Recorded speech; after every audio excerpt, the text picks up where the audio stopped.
আরে ভাতিজা আরমান, তুমি কেমন আছো? অনেকদিন পর তোমাকে দেখলাম। তোমার বাবার শরীরটা ভালো তো? চাচা আসসালাম আলাইকুম। জি ভালো, আমি ভালো আছি। আপনি ভালো আছেন? আমার বাবার শরীরটাও ইদানিং ভালো যাচ্ছে। তো চাচা, আপনি তো আমাদের বাসায় জানি না এখন। আপনার শরীর কেমন? চাচির শরীর কেমন? ভালো আছে? আর বাবা, এই বয়সে আর ভালো থাকা, তারপরে আল্লাহ রাখছে ভালো, আলহামদুলিল্লাহ। তো তুমি কখন আসলা? তুমি তো দেশের বাহিরে ছিলা। কখন আসলে তুমি? এই তো এই তো চাচা, কিছুদিন হলো আসলাম, বেশি দিন হয়নি।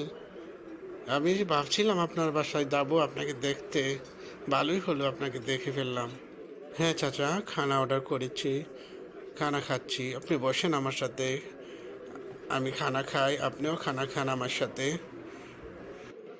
শোনো বাবা আরমান, খাবার শুরুতে অবশ্যই তুমি বিসমিল্লাহ পড়ে নিবে, কারণ আমরা মুসলিম, আমাদেরকে আমাদের রসুলের কথা শুনতে হবে।